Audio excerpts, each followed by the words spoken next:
afternoon. We are heading into the last session, and I think this is an incredibly interesting session because it's about, am I going to have a job in 5 years' time? So I think that's a very interesting proposition. So anybody out there that wants to know about how they're going to keep their job or what the new jobs might be in the future, please join us. I can see some people I know in the audience. First of all, Anne-Marie is actually helping us with the translations. But I'm going to introduce the panel. I do know one person on the panel, but I'm going to introduce everybody. I have a photograph of the panelists here.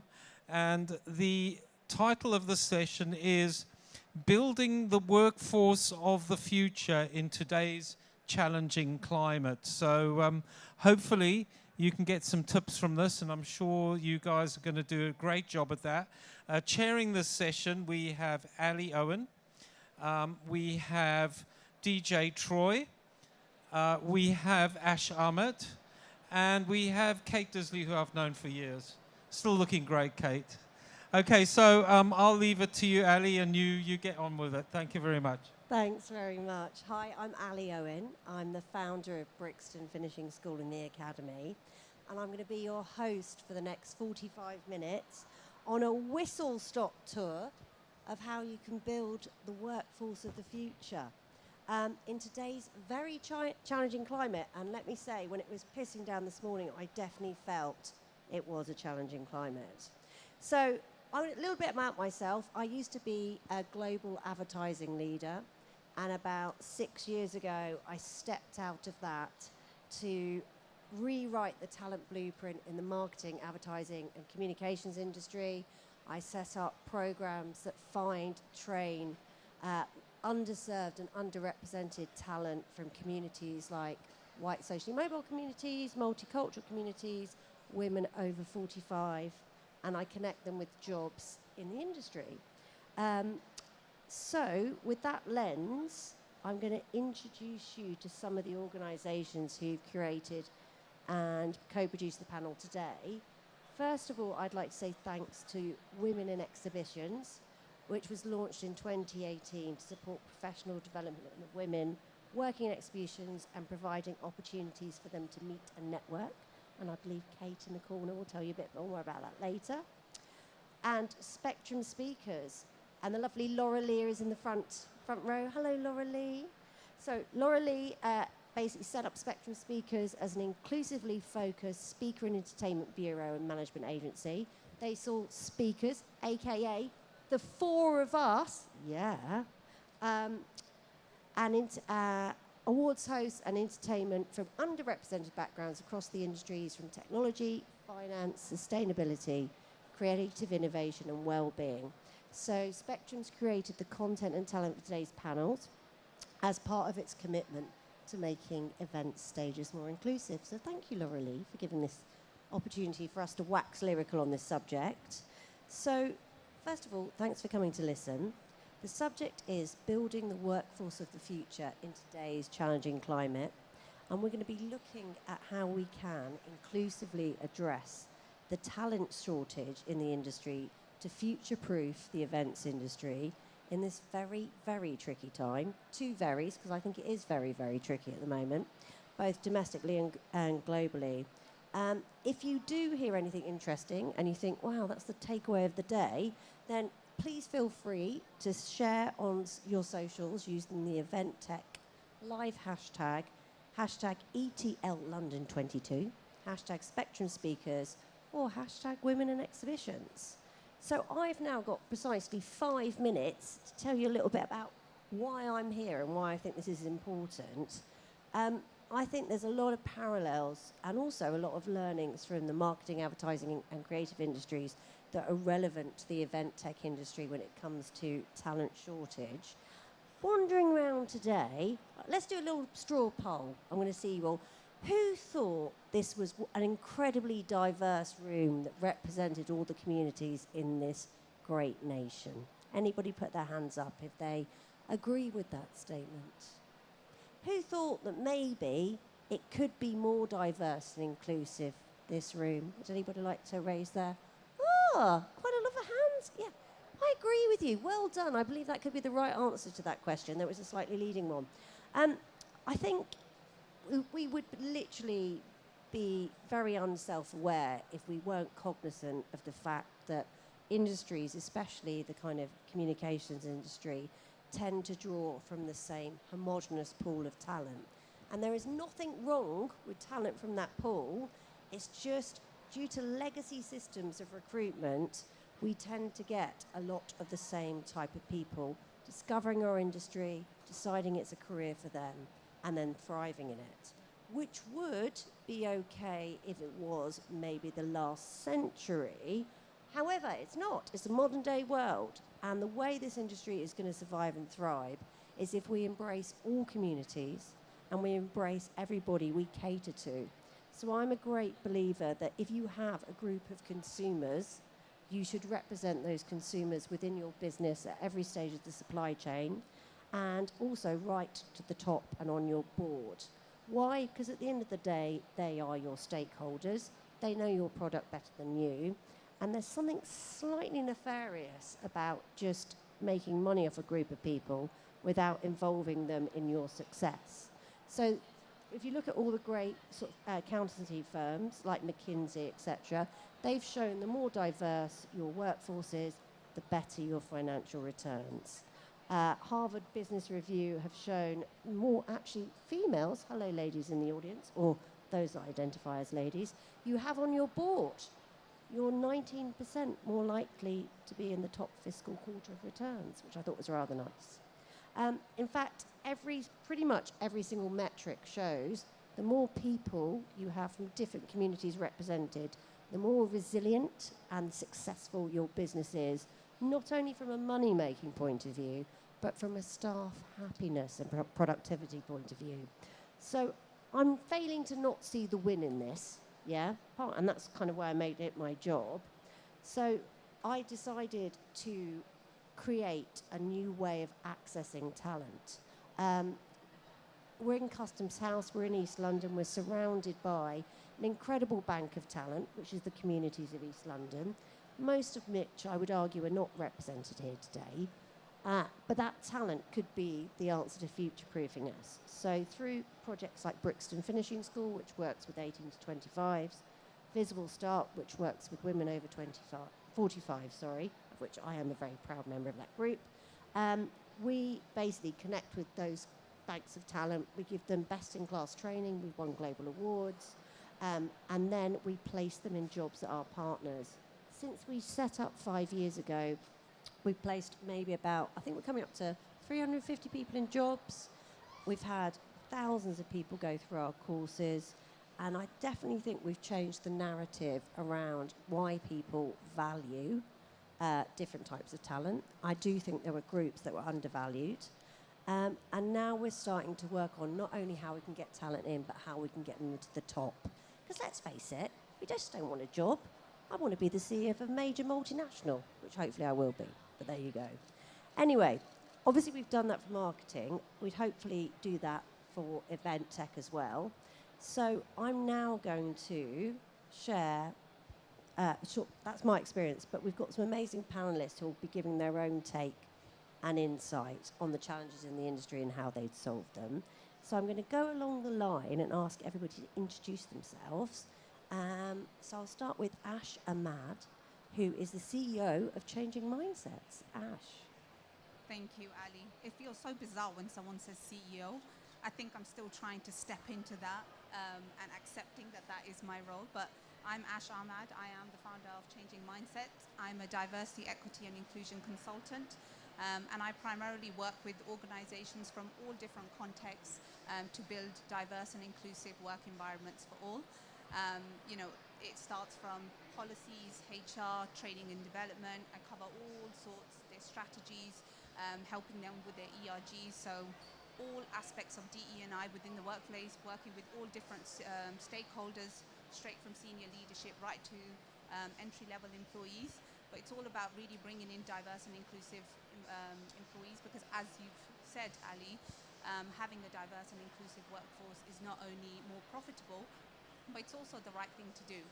And prior to that, I've come from the automotive industry. I spent the past decade plus hosting various different roles such as management, HR, training and development, and then diversity and inclusion as well. But about a year and a half ago, I decided I'm done with the corporate world and I want to really make a difference. And I think going out on my own has really allowed me to do that.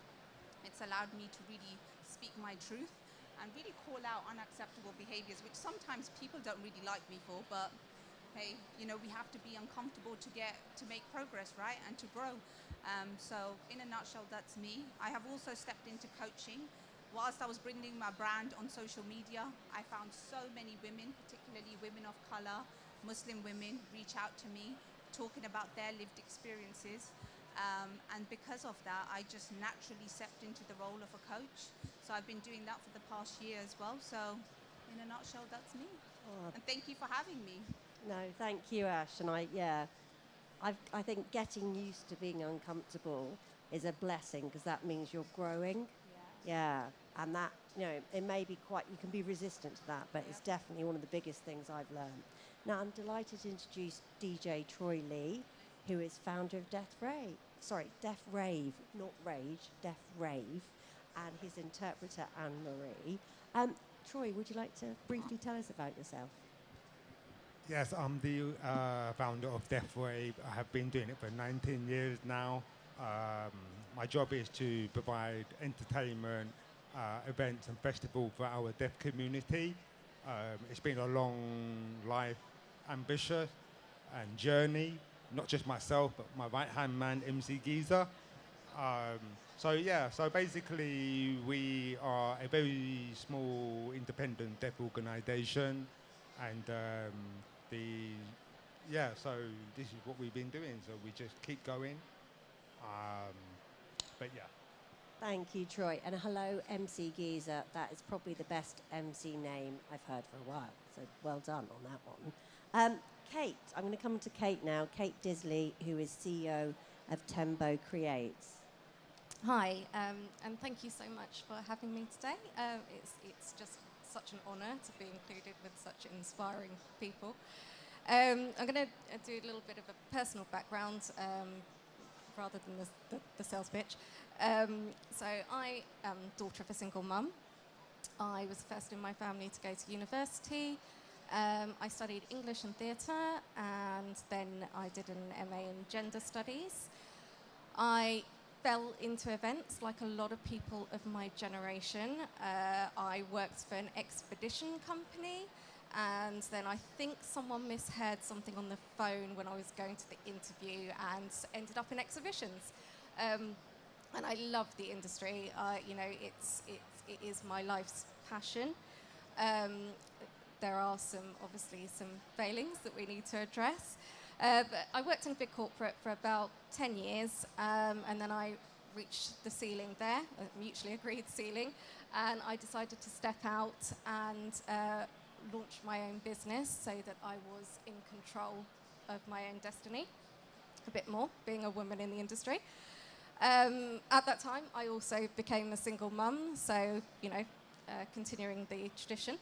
And so that changed my priorities. I also have a mixed race daughter, so what I do now in running my own business is very much for her, so that I can create more opportunities for her, myself, but also I'm very invested in changing the environment she's growing up in, which is why I want to make the industry a better, more inclusive place, and that's why I'm a board member of Women in Exhibitions. That's me. Brilliant, thank you. Well, I'm honoured to be part of this panel. So I'm going to start with my first question. Before that, I realise I can't tell what the timing is. I can't see the screen. So truly inclusive. Is somebody going to wave at me when there's 5 minutes to go? First of all, to Ash, if that's okay, what inclusion practices do you think the event industry needs to consider for better talent attraction and retention? I think the first thing I hope no one gets offended, but I'm just going to say it. For the last session, for the metaverse session, we had a huge crowd going out right to the back. So I'm just going to say it how it is. The fact that we've got empty seats here shows the lack of care. So I think we need to actually care is the first part and know that it's a problem. And, you know, like we were discussing, we need to move beyond the it's a nice to have and it's absolutely a must have. But, you know, I was going to say something completely different. But when I looked around the room, I was like, the fact that we've got so many empty seats here just goes to show what a problem we have when it comes to attracting diverse talent. So when it comes to what can we do for inclusive practices, the first thing is actually care, make it a priority, don't make it a tick box exercise and think we actually want to do this. And I think when it comes to attraction and retention, the first thing people look at is, right, let's look at our recruitment process. How can we make our recruitment process more inclusive, which is great. But you cannot do that if you are not thinking about, well, once they're through that door, what are we going to do to keep them in the what are we going to do to keep them in the business? Because I think that's often where we fall short. So people want to know, and in the events industry, we're struggling to get good talent, we're struggling to retain people. Well, we're going to keep getting the same churn again and again if we don't change the ways we do things, right? So when it comes to inclusive practice, look at your culture. People ignore culture when it comes to diversity and inclusion. And I'm like, well, if you're going to get people come in and then just feed them to the lions then because there's a toxic work culture, nothing's ever going to change. Those people are going to leave. They're going to be left more traumatized as a result. So the first thing you need to do is, what am I going to do? Let's look at our culture. Do we have a good culture? Do we allow open feedback? Do people feel like they have psychological safety to say how they truly feel? Do people share their lived experiences and then as a result something actually happens? Or is it a case of it falls on deaf ears? Because I'm telling you, nothing is more traumatizing than asking your marginalized employees to share their lived experiences and then you do nothing about it. Then it truly does become a performative act. And trust me, we can see right through it. So if you are looking at your marketing campaigns, coming on to what you said, Ali, like even when it comes to marketing, right? Like if you are bringing in, you know, sieving out all your diverse employees and saying, right, we're doing this marketing campaign and we need you to be a part of this project. Well, trust me, when people are going to come in for the interviews, they're going to see right through you if they can't see diverse and inclusive. Even just coming in and not seeing an all-gender restroom, for example, that's automatically excluding so many people. Not seeing a prayer room. There's just so many things. So I think, I mean, I could be sat here for the rest of the 45 minutes talking about what we can do to build an inclusive work environment and how to attract and retain talent. But I think the first step is, let's look at the culture. Let's look at the culture of our organization. And that's not me saying, let's forget about how we're going to attract people. We absolutely need to look at our recruitment process. We need to look at where do the biases show up? Are our job descriptions inclusive? Where we're marketing, is that inclusive? Are we actively searching diverse recruits? And that's important. But if you're not going to look at your culture, I'm telling you, you're just going to be going around in this vicious cycle of bringing people in and taking people out. And no disrespect to the session that was taking place before, but it was a homogenous panel. That was the first thing I noticed. It was packed all the way to the back and everyone was very much interested in metaverse, but no one wants to talk about how we can attract and retain diverse talent. So let's start with caring first, maybe. Thank you, Ash. So everybody who's here listening gets a massive gold star from Ash and everybody else on the panel. And those of you that care more about an unreal virtual world than the real world, I am disappointed. But on that note, DJ Troy, could you perhaps chat a little bit about the challenges you face setting up your project and the workplace? The most common challenges that I face in the workplace as a deaf person, not only just myself, but also the deaf community, there are several factors. The main factor would be getting BSL interpreters. So first of all, I want to say thank you to Spectrum Speaker providing me an interpreter today. That is a very great proactive move because it just shows they clearly understand my access support needs in communication. So another classic example is to get an interpreter in my workplace. It's very difficult because it's like there's a shortage. So it's one BSL interpreter for every 100 deaf people in this country, which is pretty, very difficult to find them for many deaf people in any workplace. So at times I do feel it's kind of a heavy burden for me, because you might see me that I'm on the microphone and talking. I'm very fortunate because I have to say thanks to my mother, who was my speech therapist from the age of 2 to the age of 11. She had big concern how I would communicate as I get older and how I function. So I think in the hearing world and the deaf world, I'm kind of like piggy in the middle. So apart from that, my job, to be honest, is to facilitate both worlds in terms of communication across both parties, because for deaf people out there, it's a big barrier in between with the hearing people and deaf people. So I have to facilitate that, and it's always been me. So it's something that I naturally take on board. But apart from that, in the workplace, yeah, deaf people always have ongoing, constant barriers all the time. Yeah. Thank you, Troy. I did not know the 1 to 100 ratio. That's shocking, actually, and really, yeah, I imagine prevents success. Thinking from a female point of view, Kate, how well do you think women are supported in the events industry? Well, so before I came here today, I reached out to a few friends, including Nicola MacDonald, who shared some stats with me that we have. So the AEO, which is an association of event organisers, they did some research in 2019, and 64% of the workforce are female. And yet, at the top level, it's 75% male. So that's 2019. And I would also say that that was event organisers as well, which is very different from this room's. That's event suppliers, which is different, which I would say has definitely more of a male bias as well. They also highlighted that there's a pay discrepancy still of 33%, which is shocking. So, you know, there's still a lot of work to do. And I think some of those things are, the events industry is very high pressure. You do have to be away at times on site. And as women go through their careers and have children, that becomes unsustainable. And I think the industry just needs to be a little bit more accommodating towards that, understanding the work-life balance, and when women have that period in their life, and they will come back into the majority of them do come back into the workforce.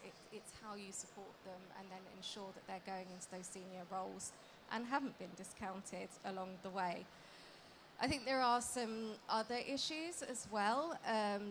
There are issues with sexual harassment, sadly, especially because we are the events industry. We go to a lot of events ourselves with a lot of alcohol. And anecdotally, I've had several members of staff who've come into the industry say to me that it's put them off, quite frankly. So we do really need to clean house on those matters and improve. Thanks, Kate. I think, yeah, I mean, there's so much to unpack there. Certainly, it'd be great if men were empowered to perhaps take more parental leave as well, so it just doesn't fall to females to be the caregivers for children, because that would free them to fulfill their careers. Yeah. And 100%. yeah, I can absolutely agree on sexual predators within the workplace. The advertising industry has done a lot of work on this, and we have quite a successful campaign called Time's Up, which aims to protect both men and women from sexual harassment. Ash, from the perspective of not only a woman but a Muslim woman, What are your thoughts on the events industry and it as a place to work? I think so much of what Kate said resonated, and you know, okay, if I just focus on the looking at it from a lens of a Muslim woman, as an attendee, I was sharing this example with Laura Lee earlier, and I was saying to her that there was a time I went to an event. It was a mandatory HR. It was a work event, and it was mandatory. And this was when I was in HR, so you could see where this is going. So it was a HR mandatory conference. We did it annually, and they hosted it in the middle of Ramadan. And Ramadan this year was it was during the summer, so it was a really long day. I think my fast broke around 8:30. And I remember going to this event, and it was very much centered around food. There was alcohol, entertainment, and as a person that was fasting, observing the month of Ramadan, Ramadan isn't just about abstaining from food. There's so much more to it. So I was so exhausted by the end of that day. And when we got to the dinner, I was sat next to the HR director. It was 7:30. My fast hadn't broken yet. And I was sat there, and it was just the most, you could see people were thinking it, but no one wanted to say it. And I think that probably, I don't know if I'm allowed to say, pissed me off, but it did. It did, because I'm like, just say it. Like, why do I have to be the one to be the awkward one to say? And I kind of look back, and I really wish I spoke up. And I'm a little bit disappointed at myself that I chose to say, oh no, it's okay, it's okay. But looking back, actually, it wasn't okay. That absolutely wasn't okay. And then I went to my room. I broke my fast by myself, and then I had to come back for the entertainment night. And it was the most excluding experience ever. And it was me and one other male who was fasting. He was fasting as well. But I just thought, where was the thought process gone into this, that we are hosting this in the middle of Ramadan, and how this is going to exclude certain people? What, just because we were two, it was okay? It's absolutely not okay. I bring equal amounts to the organization as much as the next employee does, right? So as an attendee, like, that's an experience that really stands out to me. And I think to myself, how can organizations and how can even events industries, like, when you're thinking about how you do things, how inclusive is it towards everyone, right? And there was so much that Kate said that I felt like I could resonate with as a woman. But as a Muslim woman, you know, there's different levels of faith, right? Everyone's at their own journey, and everyone's at a different path. But me personally, I don't really like being around people when they get really drunk. Like, I'm not used to it. Prior to the workplace, like, I was never around drunk people because I just never allowed myself to be in that environment. But once you get into the workplace, people tell you, oh, you have to network, and somehow all networking events seem to be centered around alcohol. And I'm just like, how is this inclusive? So, as you know, if thinking about working in the events industry, like, is it daunting? And all the things you said, I was like, oh my God, yes. Like, as a mother, as a woman, as a Muslim woman, you know, all those things would be like, I couldn't do that. Like, it would not work for me. And what are organizations going to do to change that? Because I feel like we're sometimes in this, we have this mindset, well, that's just the way we've always done things. Well, do you know what? Just because you've always done the things the way you have doesn't mean it's the right way of doing things. And if you want to attract good talent and retain it, you need to change the way you're going to do things. Otherwise, you're going to keep talking about, why are we having this conversation today? We're obviously having this conversation because there's a need, right? We're having it because we need to change things. We are struggling to attract and retain talent, so we need to do something about it. And I think we need to look at, well, how we've traditionally been doing things and how we're going to change things up to make it more inclusive for everyone. Well, as we are an event tech exhibition, which is all about innovative, new, groundbreaking solutions that have never been done before, clearly people are capable of changing their ways from what they've used to do. Otherwise, we wouldn't have this conference, would we? So one would be delighted if they applied those same principles to their work culture. Yeah, I think those are, as somebody who's alcohol-free, I completely have your back. And the alcohol-free options always seem to be water or orange juice. Yeah. I mean, come on, I like a good mocktail. Yeah, that's very true. Yeah. Not a children's drink, please. DJ Troy, so from a different perspective, given your work as a DJ, you must have a very well-rounded view on the industry. Do you think are the main barriers to entry for deaf people wanting to work in events? I would have to say within the event and also the music industry, deaf and disabled people only represent 2%, which is very low in this sector. So it clearly shows there's a lack of opportunity for us to recruit or even participate. So basically, there's not enough inclusion or the right accessibility in place. So that's one of the major challenges. And my job out there, as we speak, is to try and encourage deaf and disabled people to be involved in those industry. What's the biggest problem is, or the barriers, is that hearing people or companies or music industry people always kind of like, doubt that, in our ability, that we don't have the interest or the necessary required skills. But that's not the case, I mean, we are human beings at the end of the day. There's many different type of people have many different passions. So it just shows clearly in that industry, those numbers need to be improved, big time. Yeah, I can definitely agree. I think Also, one more thing, I've also have experience in my lifetime when organising as a club promoter when I first started doing events 19 years ago. When I would try to find a music venue, I've always come across with people like, how did the people hear music? It's kind of like a stigma that it's always been around. But it's my job to change the mindset that, deaf people can enjoy music. We feel music. It's not about listening to music. It's about feeling it. So it's just basically elevating deaf culture and awareness and informing them. I think that's a beautiful way of putting it. I think that, yeah, I can recognise how there's a complete lack of value placed, I think, on certain communities. And certainly in the disabled community, 1 in 6 of us will have a disability in our lifetime. And when you talk about 2%, that's shocking, really shocking. Moving on to Kate, I'm doing a bit more of a current affairs lens. Obviously, we're in a cost of living crisis, no news there. How do you think the current crisis is going to impact on working in the events industry? Well, I think it already is. And it's a bit of a two-edged sword at the moment. So Tembo provides resource, so we connect people with organisers. So we know that we are severely understaffed in the industry at the moment. There's a massive shortage of people.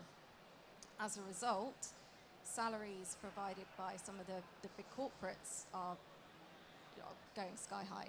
So I've seen like a 50% increase in some of the roles that are being offered, which is good. I mean, it's good to see that there is a move. It's less good for smaller companies that might struggle to keep up with that, but hopefully, things will balance out. I think the problem is, if we look a bit further, that even though they are offering these massive salaries, we're still not able to attract people. I mean, there are still hundreds of vacancies out there. And somebody told me yesterday that there's a drop of 40% in people that are taking up event management degrees as well.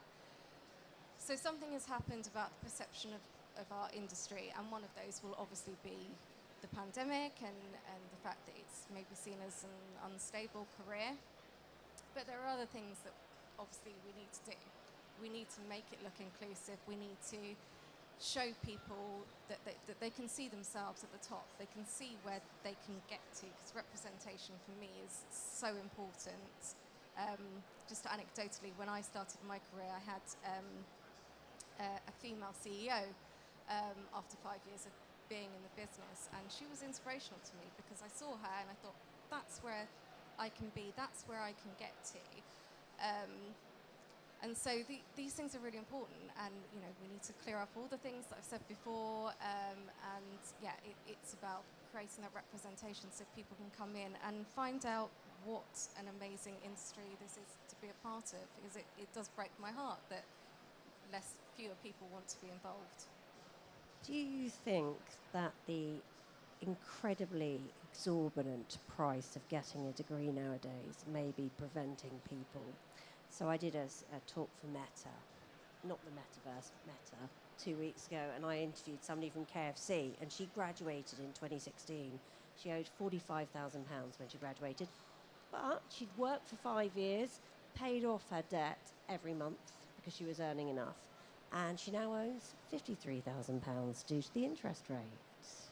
Now, if we all freaked out about mortgages going up to 5%, if you've got an 18-year-old with an unsecured loan at 6.3%, I mean, we are literally throwing our financially most vulnerable talents to the wolves.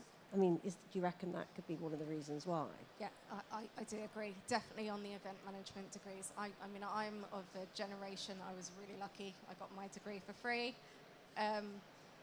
So that was good for me, but we seem to have obviously pulled up the ladder behind us. And it is. And maybe our industry need to look at funding some of these degrees for people to bring them along, or providing more access at a lower level, post sixth form, bringing them into the industry that way.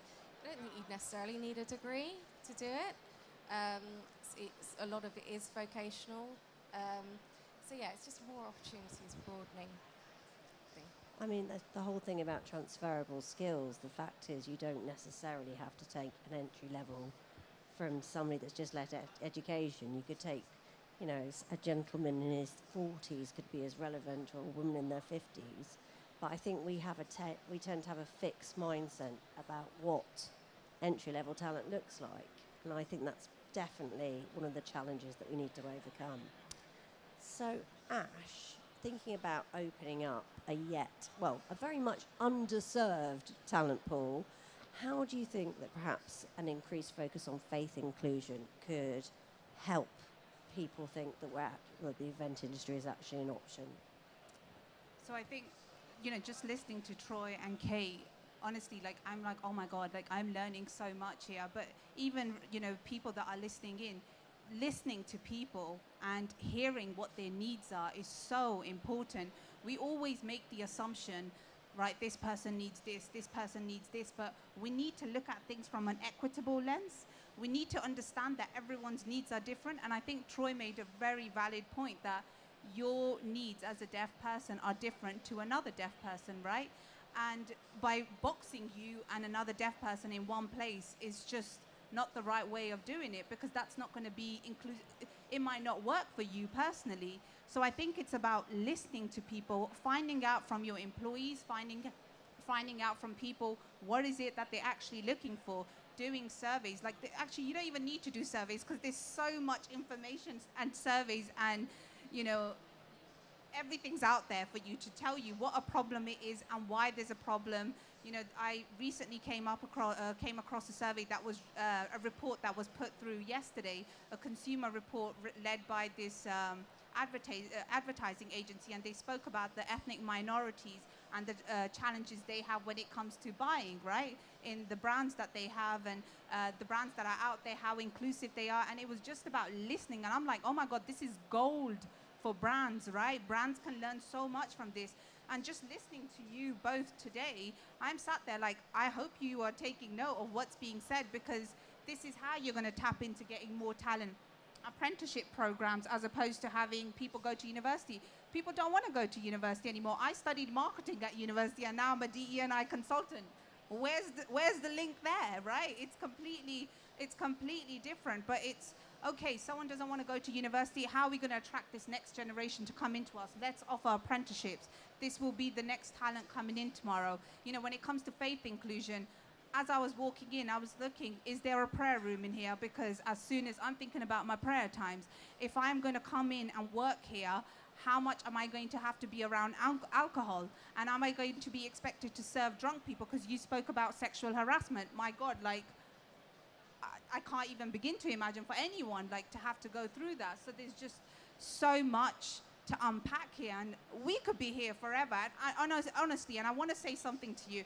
when people think about diversity, equity, and inclusion and think about starting their journeys as an organization, sometimes it feels so big that we just think, I can't. Like, it gets so overwhelming that people fail to start because they're so afraid of, I don't know what to do. The most important thing is that you start. Start small, but start, because remember that this is a journey and not a destination. You're always going to be learning. I am sat on a panel today and I'm still learning. I haven't got there. I'm not the DE&I expert that every organization that's going to be right for them, right? I'm still on a learning journey. I'm learning from people by listening to them. And I think that's where we need to start first. Listen to people's lived experiences, what it's been like for them, what they want going forward, and what you're going to do to change that. I think that's a really good point, but I think also listening can be a revolutionary act if you've just always assumed you know what's best for somebody else because they're just like you. Yeah, really good point. So we've got 2 more questions left. Troy, from a technology perspective, how can we use technology to make workplaces, especially in the events industry, more accessible for deaf talent? Okay, since I have become NPO very recently, 2 weeks ago, from the Arts Council. NPO means the National Portfolio Organisation, which has been an incredible achievement of my life. 19 years to get to that level. To be honest, going back to your point, I never went to university. For the majority of deaf people, we have missed out a lot of education due to communication access. But let's go back to the question. My job also, I forgot to mention earlier on, I do workshops and I do a DJ workshop for children and young adults. It's the first of its kind on this planet that I have found a way of how deaf people can enjoy music more. And that is using wonderful latest technology, which is a vibration backpack called the Ruja. So that enabled me to teach young deaf children, because most of them have been excluded from music lessons. So I really want to change that mind concept that, you know, deaf people can enjoy music in various different ways. So those are the one of my challenges that I'm trying to improve all the time, is to make my workshop more inclusive and accessibility, which is really important. The reason why Arts Council is supporting my idea.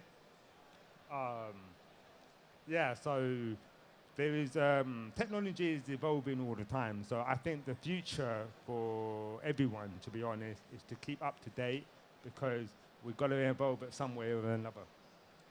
Thanks, Troy. So it's called a Wooja. Am I getting that correct? Wooja is the Yeah, backpack. that's I love correct. the name. Thank you.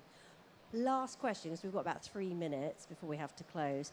Kate, from your perspective, what great and innovative examples have you seen where events businesses are addressing the talent shortage? Well, I don't know if there's any great and innovative solutions. Obviously, there are the academies and the internships, and I know that there are a couple of the big corporates that do this already, and I think that's really important, and there should be definitely more of that. Women in Exhibitions, I think, is doing a great job in both supporting the individual and trying to change the environment at the same time, because these two things need to be done hand in hand. So career hacks for the women, and then also getting businesses and organisations to change how they do things. Running the business that I do, we have a lot of mums that are at home crying out for contract work. They want to be working from home with that flexibility, and I would encourage businesses to give them the opportunity. I mean, we went through the pandemic, and this is what we all had to do, and it worked. We made it work. I don't understand what the barriers are people putting up at the moment. We have a shortage. We have very talented women that can do the job and are ready to work. So just being more open-minded about getting those women back into their businesses. Well, I'm afraid to say, thank you, Kate, that was a great last point. that's the end of our panel. Thank you, DJ Troy. Thank you, Ash, and thank you, Kate, and obviously Anne-Marie at the end. Do we have time for one question, or are we overrun? Well, we do. We've got questions up there behind you. Yeah. So I turn awkwardly. So, Ali, you turn around. Why don't you stand up? I'm going to stand up. And you Thank take you the so podium. much. So, oh, right. So, number one, should we have had diversity in the title? Probably.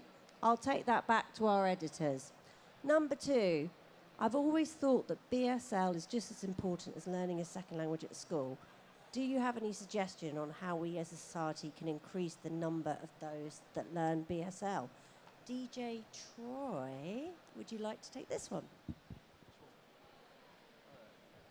Yeah, I think times is changing. It's improving, especially in the education setting. I am not sure if I'm correct or wrong, MC, is that they're going to be taking GCSE as a second language for BSL courses? No, we haven't had an official yes yet. So, but yeah, it's shocking. And I think it's another language, and I think it should be accessible for all and have the right to learn. Definitely. Yeah, I agree. You have my vote for that. If you ever run for Mayor of Hackney. Yeah. Next one. How can we ensure sufficient training for the next generation of workers who typically want to work from home rather than coming into an office? I may contribute on this. God, it's a tough one, isn't it? I work with young people, a lot of 18 to 25s, and I can tell you now, 2 years of being stuck at home, it's been a tricky balance about trying to get their professional skills up to standard. Do Kate or Ash, do you have any thoughts on how we can prepare the next generation of home workers? I can, yeah. Same here. I mean, I have a young workforce, and but also I'm very passionate about flexibility and people being able to work from home, and it's a fine balance. And I don't think that there's a correct answer for anyone, but a bit of both is good. We have a 3-2 ratio, 2 days from home, 3 days in the office. And that is because the social aspect, I think, is good for young people, and that training aspect. Then again, I do also have people that work fully remotely, and it's just fine. It is just fine. Ash, do you have any thoughts on that? I think I was just going to say, make sure training is accessible to them if they are working from home, because sometimes people tend to go out of sight, out of mind, and that's quite problematic, right? Like you can't, you have this proximity bias. You think that the best people are the ones that are always going to be in front of your face. So you need to think about, are my biases come into play? Are people missing out on opportunities as a result? There's so much. There has been a couple of research studies on that have shown those that go into the office get promoted quicker and get more pay rises because of proximity bias, which obviously means if you're from a community that may feel psychologically safer working from home, you've got a double penalty on that one. Oh, 100%. Yeah. Think about the microaggressions people face in the workplace, and they think, no, I just want to stay at home. Think about, and unfortunately, it is the case where the predominantly caring responsibilities fall on their female counterparts, right? So they feel like they have to be at home. So how we are allowing that flexibility for them? So, yeah. Completely agree. Now, how do we get people to care? Yeah, I mean, surely realising that the global majority is not the minority that are currently leading businesses. So the biggest market you can appeal to is everybody you haven't got at the moment. And how are you going to actually communicate and sell to them effectively or engage them unless you understand their lived experience? That's number one. Number two is, you're not going to get the best talent if you choose talent on physical characteristics. If you choose talent that's 6 foot tall and of a certain gender, you're not choosing talent because it's the best. You're choosing talent because it's shaped in a certain way. And I don't think that's good for business either. So I would challenge everybody to do some growth. Painful as it is very rewarding from a financial and psychological point of view, and you may sleep better at night. Anybody else got anything to add? I was just going to say, how are you ever going to grow if you're just going to have people that are going to come in and just agree with everything you say? Like, research shows how much more profitable business are as a result of diverse teams. That's just one thing. So seeing that you're never going to grow and innovate, you're probably going to be left behind. Because trust me, when you bring in people from diverse groups, when you bring in diversity of thought, and that doesn't mean that it necessarily, just people of color. I'm talking about everything, people from different lived experiences, education, socioeconomic background, everything, all that comes into play. Bringing different people to spot blind spots that you potentially wouldn't have spotted if they weren't there. I was having a conversation with Anne-Marie and I was like, oh my God, I didn't even think about that. But I was able to become aware of it because she pointed out one of my blind spots. Yeah, I think that's a really valuable point. Troy, do you have any thoughts on how we can get people to care about including the deaf community or all different type of communities in business? To be honest, I mean, there are so many different types of disabilities out there, so we deaf people are not really expected too much from you guys to understand what we go through or our cultural identity in that terms. I think it's just to take a few moments and empathize of our language, to be honest. It does take time. I'll give you a quick tip. Instead of learning BSL, British Sign Language, I'll just do a little bit of mime. So anyone knows that if I'm doing this, I'm drinking. If you want a little dance, you just do a little wiggle. So, it is quite, straightforward, but it's natural for you guys to don't have that expression. But yeah, I think it's possible, It's just give a few moments and it's sort of what we go through. And then you have a better picture. Thank you. So, yeah, I think that's a wonderful thing. Can I check out, are we finishing now? Thank you so much. I really appreciate it. Thank you, Troy. Thank you, Ash. Thank you, Kate. And thank you, Anne-Marie. Let's give them a big hand because they've been fantastic. And that's Ali Owen, the chair of the panel, Ash Ahmed, DJ Troy Lee, and Kate Disley, and of course our interpreter, Anne-Marie. Thank you very much.